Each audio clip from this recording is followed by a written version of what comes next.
Of all the questions we humans ask, and we ask a lot, one of the most frequent is, how do I heal from this? I'm Janie Judley, the therapist in my pocket. I spend my days helping people to answer exactly that question and helping them to do just that. We all have parts that need to heal. It's part of what it is to be human.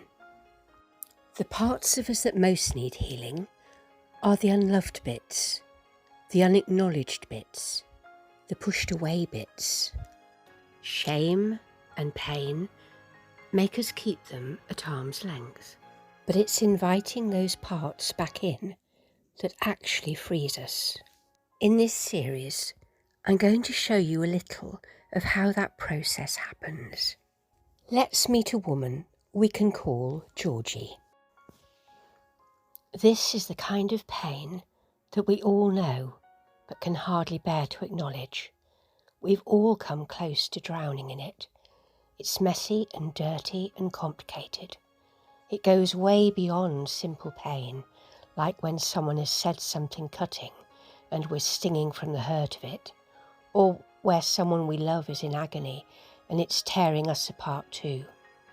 The source of this kind of pain is harder to find, and we avoid its truth. We often call it being stuck, but actually it's the pain of denial.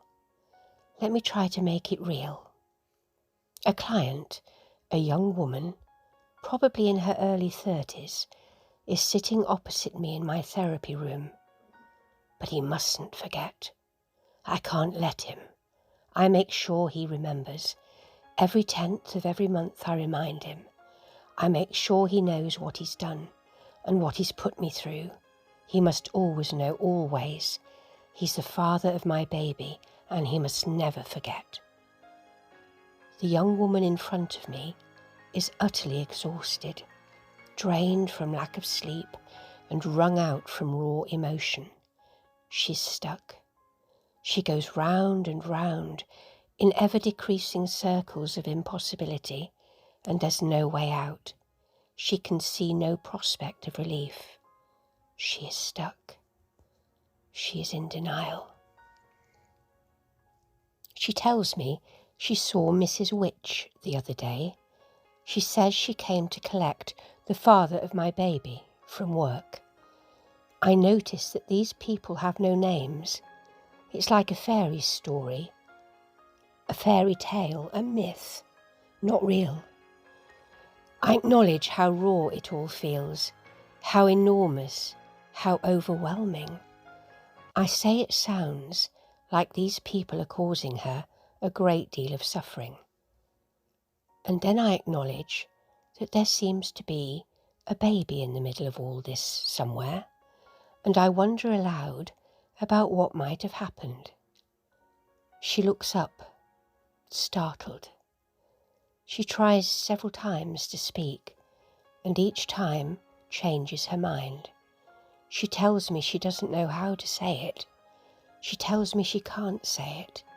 She says that if she does say it, it will be true. I'm beginning to get a picture of how awful this must be for this young woman to need to control reality in this way.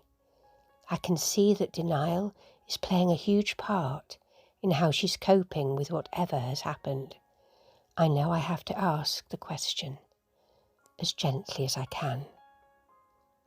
What happened to your baby? I speak almost in a whisper. I can't find words to adequately describe to you the raw agony in her face as she looks into my eyes and holds my gaze. I feel her pain sear through my body, the heat of it, and for a moment the chaos of it plunges my brain into a place of such terror and darkness that I can't pull my thoughts together. This is what stuck feels like. But I have asked the question, and in the swirling storm that follows my asking it, she is reaching for an answer, a way to tell me. Her own voice is also a whisper, so quiet I have to strain to hear. She died. And then she finds the courage to repeat it. She died. We begin to talk, little piece by little piece, through her story. How she'd fallen in love with a colleague at work, how wonderful it had been, how they'd planned their future, how they'd planned to move in together, how they'd wanted to seal their love for each other with a baby. How wonderful it had been when she realised she was pregnant, how overjoyed he'd been when she'd told him, how they'd decided the baby would be a girl, and laughed together as they chose names for her. And then, the day she'd looked out of an office window, in a room she'd never normally be in, down at the car park, and seen him, the father of my baby, with her, Mrs. Witch. She describes how her blood had run cold as she watched the father of her baby kiss this woman down in the car park on the lips, and then take the toddler she was holding from her, swing him up in the air laughing, and kiss him again and again. She tells me how her legs had gone weak beneath her, and she'd had to grab hold of the edge of the chair to stop herself from sinking to the ground as she reached out to feel for something to lean on, and how she'd sat in a chair for 2 hours trying to take it in. The words came thick and fast as she describes the confrontation, the admission, the awful discovery that this woman was his wife and the toddler his son. Throughout it all, she refers to this man as the father of my baby and his wife as Mrs. Witch. She is working hard to keep him good and her bad. And through all this, I'm holding the reality I now know we must go to, because without it, this young woman will remain in this agony forever. The stuckness is about to give. I ask why the 10th of each month is so significant, why it is that this date must never be forgotten. She catches her breath, steadies herself, searches my face to see if she can trust me with it. Then she says, "Because it's the day my baby died." And then, after a long silence, in which I hold the space sacred and she makes her decision, she says the words she has been trying for 2 years never to say. "I killed her." And then she sobs. Finally, the denial is over, and at last she can begin to find her way through to relief. It's the place she's dreaded, but it's a better place, a place of release and a possibility of healing. And then, a momentous decision. She reaches out her hand and through tears whispers, "Thank you." I take her hand and squeeze it. In that moment, there is no difference between us.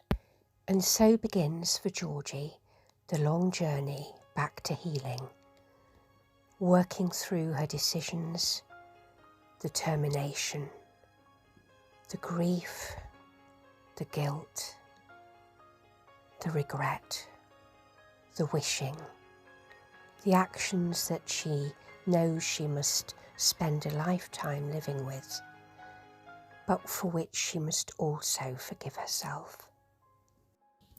We are all Georgie.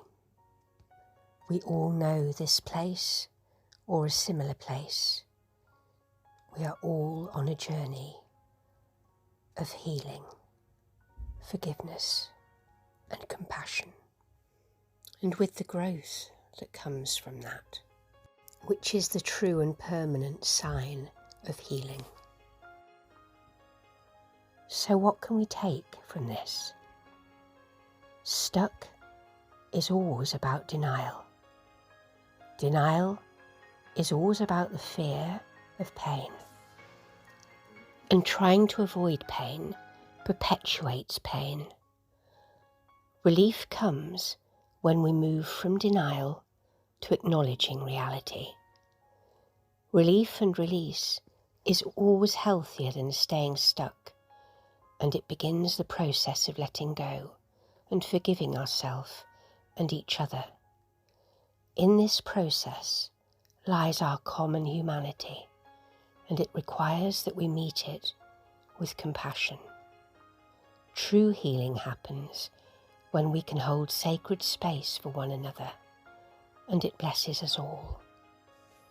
And so back to Georgie, who is not only Georgie, but who is also me, and you, and all of us. We all have secrets.